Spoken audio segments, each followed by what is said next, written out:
Assalamualaikum, salam sejahtera dan selamat kembali semula ke channel Abang. Terima kasih sangat-sangat sudi nak dengarkan cerita yang Abang nak sampaikan hari ini. Hari ini Abang nak sampaikan satu cerita sahaja, tapi cerita tu cukup panjang dan Abang bahagikan kepada tiga, dan cerita ni memang belum pernah lagi Abang dapat pengalaman yang pelik macam ni. Jadi tanpa membuang masa, sebelum kita mulakan cerita, marilah kita sama-sama berdoa kepada Allah Ta'ala. Semoga Allah panjangkan umur, murahkan rezeki, berikan kesihatan yang baik untuk kita semua dan permudahkan segala urusan kita di dunia dan di akhirat. Dan semoga semua negara-negara yang ada di dunia ni aman damai. Kita boleh hidup dengan senang lenang. Amin ya Rabbal Alamin. Jadi tanpa membuang masa, Abang akan mulakan cerita kali ini. Pengalaman yang dihantar oleh seorang budak perempuan, tak adalah budak tapi bawah sikit daripada abang lah, umur 36 tahun, yang bernama Ira, berlaku dekat Selangor. Dah genap 20 tahun Ira dengan keluarga ni tinggal dekat satu rumah, dan ni memang rumah mereka, tempat mereka semua membesar. Ira dan dengan adik-beradik ni membesar dekat rumah yang sama. Tapi sepanjang 20 tahun tu ada satu rahsia yang disimpan oleh keluarga ini, adalah rahsia tentang bilik belakang. Sebenarnya ramai juga di antara ahli keluarga yang tahu tentang cerita di bilik belakang ni, termasuk makcik-makcik, pakcik-pakcik dan sepupu-sepupu dia. Jadi siapa-siapa yang tahu tentang cerita ni boleh komen-komen kat bawah. Berlaku dekat negeri Selangor. Kisah ni bermula pada 20 tahun yang lepas, iaitu tepatnya tahun 2018. 2000 tepat. Abang ni memang tersilap bila nak ingat cerita ni. Kadang-kadang ada yang bahagian terlupa nak nama dengan tarikh. Pada tahun 2000, Ira punya bapa Ira beli tanah dekat satu kawasan dekat Selangor. Tujuan bapa dia beli tanah ada dua sebab. Satu, tanah tu harganya murah sebab dijual secara lelong oleh seorang lelaki yang katanya keluarga dia punya tanah. Dan tanah ni adik-beradiknya nak dapatkan duit segera. Jadi dijual dengan harga yang murah tahun 2000 tu. Jadi bapa Ira pun belilah tanah tu, dan tanah tu pun dibangunkan menjadi rumah. Pada waktu tu Ira kata bapa dia memang bekerja sebagai seorang pegawai kerajaan, tapi tak terfikir nak dapat tanah semurah itu. Jadi disebabkan tanahnya cantik, bapa dengan mak dia pun binalah rumah diorang dekat situ. Rumah tu siap tak sampai setahun, dan Ira sekeluarga pindah dekat rumah tu. Pada waktu tu Ira masih lagi berumur 16 tahun, masih lagi sekolah menengah. Dia kata waktu dia duduk dekat rumah tu memang tak ada apa-apa yang menyeramkan pada awal-awalnya. Tapi macam biasa, cerita-cerita seram. Minggu pertama, minggu kedua memang tak nampak. Tapi dah masuk minggu ketiga, barulah dah terasa seram-seramnya. Tapi yang mengalami peristiwa pelik-pelik bukanlah Ira atau adik-beradik atau mak ayah dia, tapi orang-orang gaji yang bertugas dekat rumah tu. Mak bapa Ira memang pekerja kerajaan, dan mereka memang kerjanya tak tentu. Boleh kata kadang-kadang ada kat rumah, kadang-kadang mak bapak dia pergi kursus ke mana-mana. Jadi mereka semua ada orang gaji. Ira memang sangat rapat dengan semua orang gajinya. Kenapa ada banyak orang gaji? Sebenarnya diorang ni hanya ada seorang orang gaji dalam satu-satu masa. Tapi yang menjadi kepelikannya ialah orang gajinya sentiasa bertukar-tukar rupa. Bertukar-tukar orang. Kalau bertukar rupanya seram sangat kan.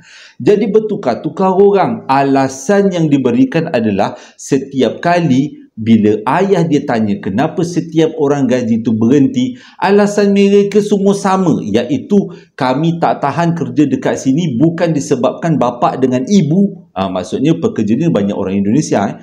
Bukan disebabkan bapa dengan ibu gajinya bagus, tapi disebabkan oleh rumah ni sendiri yang memang menyeramkan. Tapi sepanjang Ira duduk dekat rumah tu, dia tak pernah pun nampak setitik pun kelibat yang ada. Jadi mak bapak dia pun tanya dengan lebih lanjut dengan semua orang gaji yang dah berhenti ni. Rupanya mereka semua dapat gangguan daripada bilik tempat diorang semua tinggal. Bilik tu adalah bilik yang paling belakang sekali dekat rumah tu, yang berdekatan dengan dapur. Dekat bilik itulah selalu orang-orang gaji ni dikacau. Sebenarnya itu memang bilik orang gaji dan memanglah dia yang kena kacau, bukan ahli-ahli keluarga yang lain. Jadi banyak juga bentuk-bentuk kekacauan yang makhluk tu datangkan khas untuk orang-orang gaji ni. Ada yang sekali tu Bapa Ira tanya, kenapa berhenti? Dia kata setiap malam dia tak boleh tidur sebab dekat dalam bilik dia macam ada orang tengah berpesta. Kejap-kejap memasak, kejap-kejap buat bising, kejap-kejap pelik-pelik.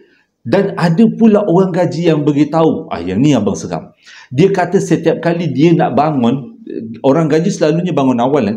Setiap kali dia nak bangun sebelum subuh, dia tengok dekat dalam bilik dia penuh dengan mata. Maksudnya ada orang, tapi orang tu hitam-hitam, cuma yang nampak mata je. Yang lain tu nampak macam kelabu-kelabu, maksudnya macam kabus-kabus. Tapi dia yakin itu semua bukan makhluk alam ni, tapi makhluk alam sebelah. Ada juga orang gaji dia kata dekat dalam bilik dia kadang-kadang ada ular melengkar dekat atas katil, yang menyebabkan dia orang semua jadi ketakutan setiap kali nak tidur, nak berehat. Tak, bilik rumah tu hanya ada 6 bilik. Dan ke-6 bilik tu memang digunakan.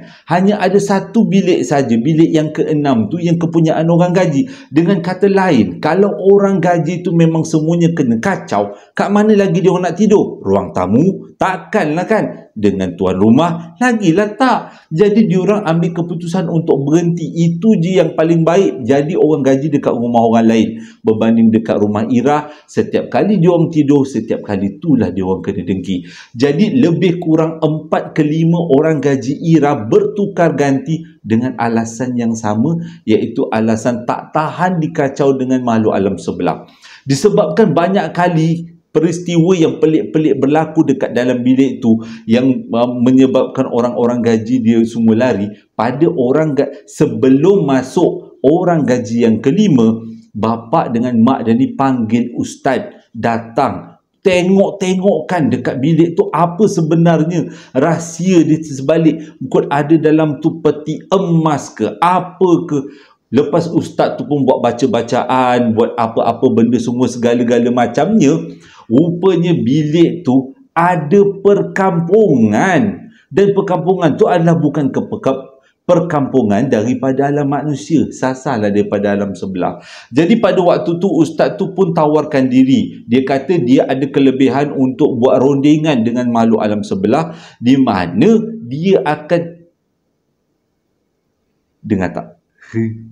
Jadi dia akan berbincang dengan makhluk tu untuk mereka semua berpindah ke tempat lain. Jadi ustaz tu cadangkan makhluk-makhluk tu semua berpindah dekat satu kawasan hutan dekat belakang rumah tu. Dia kata kat kawasan hutan tu masih lagi tersedia untuk makhluk-makhluk ni tinggal. Jadi pada malam yang ditetapkan, kata Ira, waktu tu dia dengan adik-beradik dia semua berkumpul dekat tingkat 2. Mak bapak dia aja yang ada dalam upacara memindahkan makhluk alam sebelah tu. Waktu tu ribut dekat luar kuat gila. Bukan ribut, angin dekat keluar kuat gila. Itu je yang Ira tahu. Tapi selebihnya tak tahu. Katanya ustaz tu masukkan makhluk-makhluk tu semua dalam bekas-bekas tertentu dan bawa keluar pergi ke belakang rumah. Katanya nak pindahkan semua makhluk-makhluk tu belakang rumah. Ingatkan semuanya dah selesai. Abang pula yang terkejut punya telefon. Ingatkan semuanya dah selesai. Tapi pada malam tu, lebih kurang pukul 3 pagi, satu keluarga ni terjaga sebab mereka semua dengar bunyi orang ketawa-ketawa tergelak-gelak dekat dalam bilik orang gaji. Pada waktu tu tak ada seorang pun berani turun. Memang sebelah-sebelah rumah memang tak ada orang. Rumah dia tertonggok. Dia kata pada waktu tu rumah dia tertonggok, satu-satunya rumah yang ada dekat kawasan tu. Belakang belukar, tepi kiri kanan belukar. Hanya depan aja pintu masuk ada jalan. Dan bunyi ketawa tu mustahil datang daripada jiran. Sebab memang dia orang tak ada jiran. Jadi pada malam tu dia kata bunyi ketawa tu mengekek-ngekek seolah-olah mengejek-ngejek dia orang. Tak ada seorang pun berani turun, termasuk dengan bapak dia. Ira, memanglah kau nak menjerit-jerit ke, kau nak buat apa, kau lantak kau lah. Yang penting dia tidur. Dia kata dia yang adik-beradik dia tidur. Tak ada siapa yang berani nak turun. Esok paginya bila dia tanya dengan ahli keluarga yang lain, semua tahu cerita ni, semua dengar ada orang gelak-gelak pada malam tu. Ramai dia kata yang gelak, ada budak, ada orang tua, ada perempuan. Yang perempuan macam biasalah gelaknya mengilai-ngilai. Allahu Akbar. Lepas tu yang lelaki pula gelaknya berkuasa, suaranya garau-garau, yang budak pula suaranya begitu pula, budak punya suara terkekek-kekek. Bayangkan banyak gila orang gelak bersahut-sahutan. Memang malam tu cukup terganggu dan diorang semua bercerita. Tapi sejak daripada tu bilik tu diorang tak berani nak buka. Masih lagi ada almari, ada katil, ada tilam, dan diorang tak berani nak panggil orang gaji baru masuk. Sebab kalau orang gaji baru masuk memang tahu kesudahannya orang gaji tu akan berhenti juga sebab tak tahan. Jadi pada malam seterusnya, pada malam tu satu kejadian pelik berlaku bila semua orang dalam rumah tu bermimpi-mimpi yang sama. Mereka didatangi oleh sekumpulan manusia yang mukanya pelik, telinganya runcing, hidungnya mancung, keningnya bercantum dan bibirnya tak ada mulut. Salah, mulutnya tak ada bibir. Dia terlopong je mulut macam tu, dan mereka semua datang gelak-gelakkan. Dan dalam mimpi tu dia beritahu, sebenarnya kami tak pindah. Ustaz tu main-mainkan kau. Engkau sekeluarga ni dah kena main. Ustaz tu tak pindahkan kami pun. Tapi kau dah buat bayaran kat ustaz tu. Itu menunjukkan iman kau lemah. Macam tu dia soundnya tuan rumah. Bila besok pagi ni semua bercerita mimpi yang sama. Dengan kata lain, ustaz tu mungkin pindahkan. Bagi abang mungkin dia buat upacara pemindahan. Tapi makhluk tu kan terbuat daripada angin kan, macam tu kan. Jadi diorang tu semua lepas pindahkan ke rumah baru, dipindah balik ke rumah lama. Sebab itu memang kampung diorang, memang tempat diorang lahir, tempat diorang membesar. Dan katanya makhluk dekat situ sudah pun hidup ratusan tahun. Tak mudah-mudah untuk pindahkan diorang ke tempat baru. Dan kisah ni tak berhenti setakat itu saja. Pada satu hari, Mak Suira, adik kepada mak dia ni, datang jumpa mak dia. Dia kata waktu tu dia tengah nak bersalin. Saratlah perut dia memang dah besar nak bersalin sangat-sangat lah. Dia tanya dengan kakak dia. Kak, dia kata, boleh tak aku duduk dekat rumah kau jaga aku, gantikan mak? Aku dah nak bersalin dah ni. Jadi akak dia, mak kepada Ira ni lah kakaknya lah.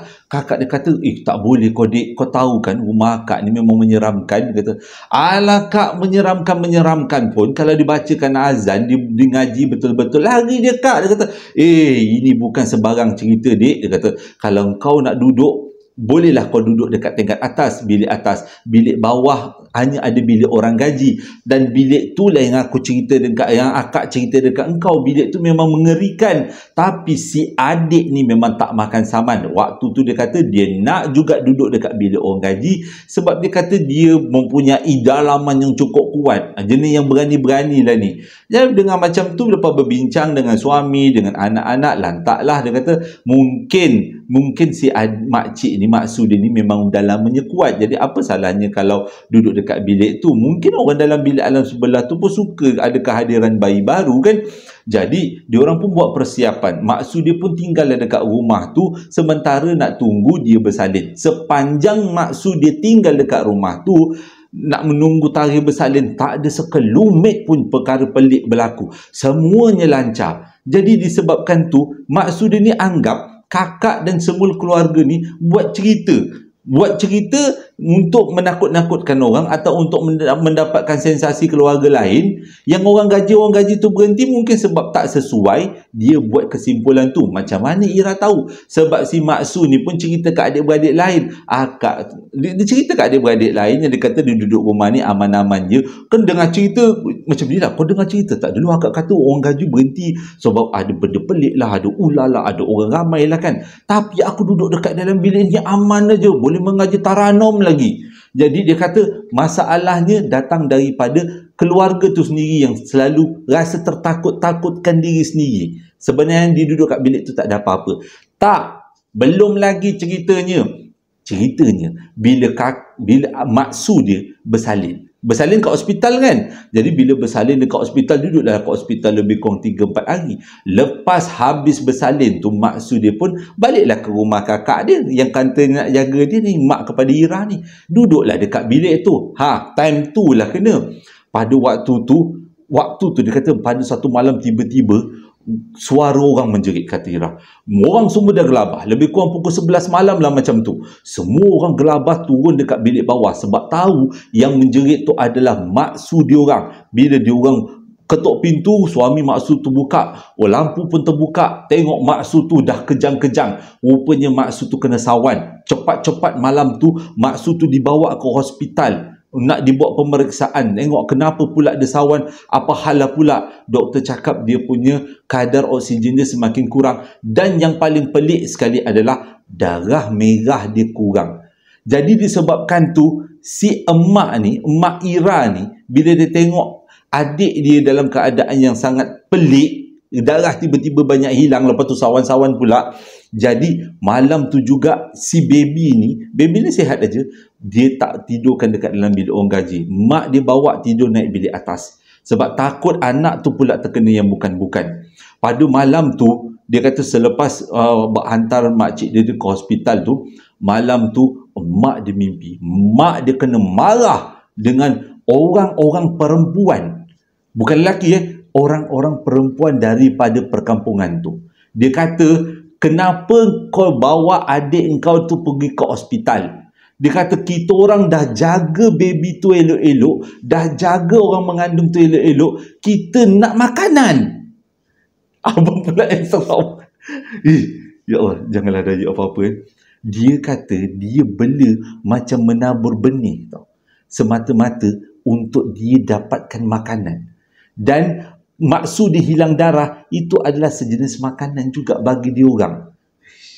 Memang lain macam cerita ni. Jadi dia kata, mujur bawa pergi hospital, benda ni disedari awal, dan Alhamdulillah diorang makcik dia ni, maksud dia ni tak lagi duduk dekat dalam bilik tu, duduk dekat bilik atas. Balik daripada hospital lepas habis buat rawatan semua, duduk bilik atas. Bilik tu dah berkunci, memang tak lagi dibuka-buka, tak lagi disemayangkan ke, memang tak berani nak buat apa-apa dekat bilik tu. Sebab dalam bilik tu bukan seorang, tapi ramai tu yang menyebabkan jadi semua orang jadi gelisah nak buat apa-apa tindakan.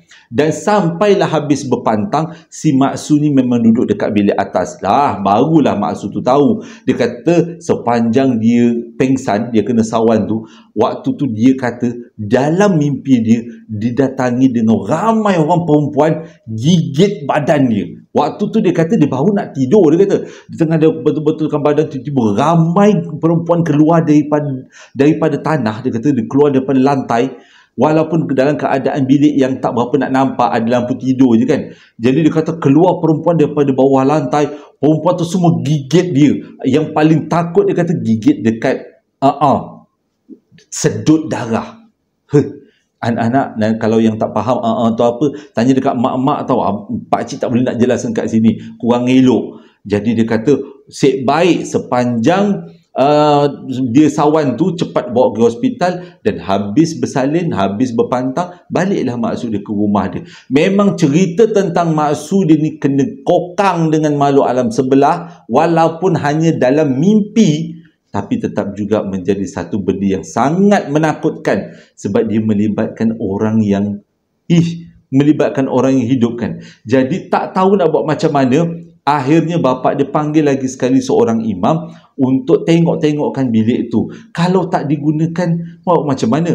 Jadi berdasarkan daripada ubat untuk kali kedua, panggil imam. Imam tu cakap dekat kawasan tu memang perkampungan dia. Dan kalau nak buat apa-apa dekat bilik tu, kena adakan beberapa upacara ikut kepercayaan diorang. Makhluk alam sebelah tu punya percayaan.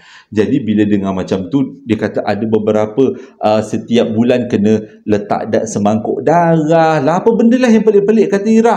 Tapi dia kata tak nak diikutnya, lebih baik tutup bilik tu, tak digunakan. Dan bilik tu tetap tak digunakan sampailah 20 tahun diorang duduk dekat rumah tu, selepas mak ayah dia meninggal, dan selepas tu diorang jual rumah tu.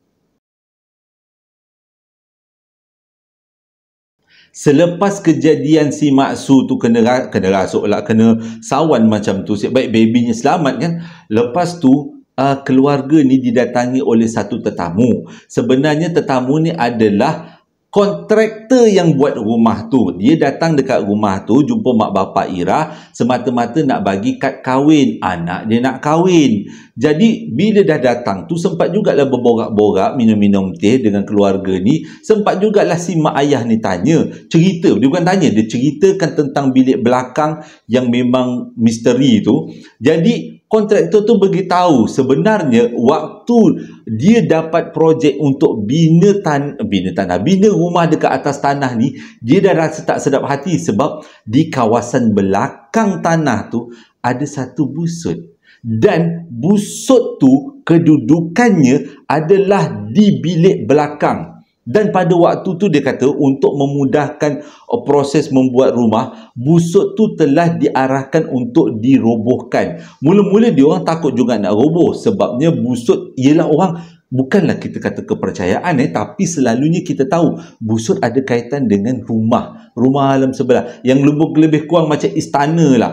Jadi tapi mula-mula takut, tapi bila diketuk-ketuk busut tu keluar anai-anai. Jadi dengan kata lain, oh ini rumah anai-anai, bukanlah rumah makhluk alam sebelah. Jadi pekerja-pekerja ni pun diarahkan, dia pun teruslah tolak busut tu, robohkan busut tu. Tapi malamnya rumah-rumah pekerja Indonesia yang robohkan busut tu, malam tu rumah diorang habis tunggang langgang, dilanggar ribut. Huru-hara jadinya. Lepas tu besok pagi pula bila diorang balik semula ke tanah tu, tengok busut tu cantik je berdiri macam tu je. Memang tak ada apa-apa, macam tak ada pernah ditolak, tak pernah dibuat apa-apa. Jadi diorang semua dia jadi takut lah. Sebab kebanyakan pekerja tu memang datangnya daripada Indonesia dan memang diorang percaya tentang kewujudan kerajaan dekat busut tu. Diorang punya kepercayaan. Bagi pada orang kita mungkin tak berapa nak sangat percaya, tapi tahu-tahu jugalah macam tu kan. Jadi disebabkan untuk memudahkan lagi, terpaksalah diorang carilah bomoh-bomoh ke imam-imam ke yang boleh buat untuk merobohkan busut tu. Jadi di kalangan pekerja-pekerja Indonesia tu, diorang beritahu ada seorang wak lah. Wak ni memang sangat terkenal dengan ilmu-ilmu yang boleh berinteraksi dengan makhluk alam sebelah. Wak tu pun dipanggil lah. Buat tu tujuannya dipanggil adalah untuk berbincang dengan makhluk yang ada dalam busut tu supaya busut tu dapat dirobohkan dan boleh dibuat kerja-kerja seterusnya. Jadi waktu pun buatlah macam-macam upacara, akhirnya busut tu dirobohkan malam. Busut ni dirobohkan hari ni, 3 hari selepas tu waktu meninggal aksiden. Sama ada kaitan atau tidak, wallahu alam. Tapi kita sebagai orang Islam anggap itu sebagai takdir. Tak ada kaitan tapi mungkin adalah ketidaksengajaan. Betul lebih kurang takdir lah. Tak ada kaitan pun. Tapi sebagai manusia kita mesti terdetik. Jangan-jangan ada kaitan sebab waktu yang robohkan kan. Tapi mengikut kata waktu, sebelum dia merobohkan kerajaan tu, dia berbincang dengan raja dekat situ. Busut tu boleh dirobohkan, tapi dia orang tak nak pindah. Dia orang tetap menetap dekat tanah tu. Sebab dekat situlah dia orang lahir, kat situlah dia orang membesar, dan dia orang kata itu adalah tanah tumpah darah dia orang. Dan bukan mudah-mudah dia orang nak pindah daripada situ. Robohkanlah busut tu, tapi dalam tanah tu dia orang tetap tinggal sebagai satu kerajaan. Itu yang waktu kata. Jadi bila si kontraktor tu cerita kepada mak dengan ayah Ira, tahulah diorang yang memang bilik belakang tu memang cukup-cukup menakutkan, cukup-cukup tak boleh diusik sebab benda tu ada dekat situ. Panggillah ustaz macam mana pun, buatlah apa-apa upacara pun, diorang kata diorang tak akan berganjak sebab diorang ni sebenarnya yang duduk dekat situ bukan beragama Islam dan bukan beragama apa-apa agama yang ada dekat dalam dunia ni. Diorang ada agama diorang sendiri. Jadi pada waktu tu diorang ambil keputusan, mak bapak Ira ambil keputusan untuk tutup bilik tu sampailah 20 tahun kemudian diorang jual rumah tu. Diorang jual rumah tu pada tahun 2000 tepat, 2020. Oh 2000 tepat lah. 2020 sebelum Covid rumah tu dah terjual. Tapi yang jadi seramnya ialah waktu nak proses pemindahan tuan baru ke rumah tu, Rumah tu nak dijadikan pejabat tau. Nak pindahkan semua-semua nak ke rumah tu untuk direnovate, untuk dibuat pejabat. Kita semua dilanda COVID. Dan selepas dilanda COVID, rumah tu sampai sekarang kosong. Tak dibuat apa-apa sebab dah tak boleh nak buat apa-apa sebab company yang beli rumah tu pun dah bankrupt agaknya. Dah tak ada.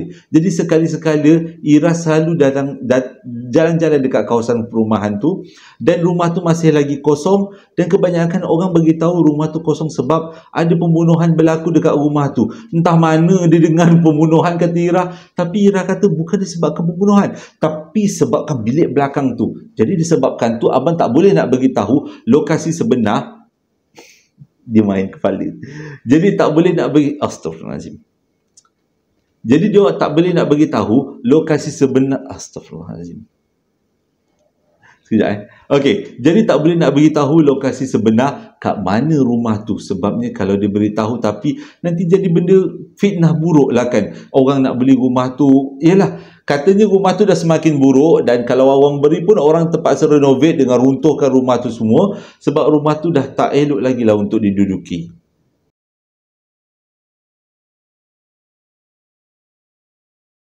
Terima kasih sangat-sangat sudah dengarkan cerita yang abang sampaikan hari ini. Jadi sebelum abang tutup cerita, abang nak ingatkan abang ada jual perapan sate. Abang buat promosi, beli 3 bungkus dengan harga RM80. Kalau sebelum tu dengan harga RM90. Tapi abang kurangkan sebanyak RM10. Itu sebagai cara abang untuk mempromosikan jualan mak ayah abang.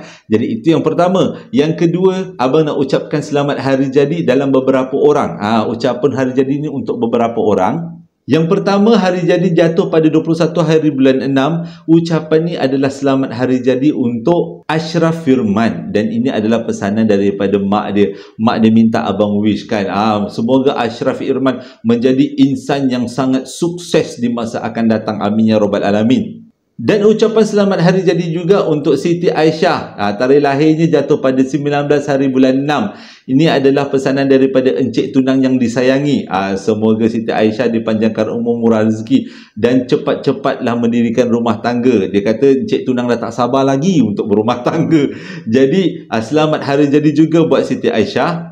Dan pada 11 hari bulan 6 adalah hari jadi Akmahana dan itu adalah pesanan yang disampaikan dari diri dia sendiri. Dan marilah kita sama-sama ucapkan selamat hari jadi buat Akmahana. Dan pada 22 hari bulan 6 adalah hari jadi Muhammad Aminuddin. Semoga menjadi insan yang cemerlang dunia dan di akhirat. Dan pesanan ini datang daripada ayah dan ibunya.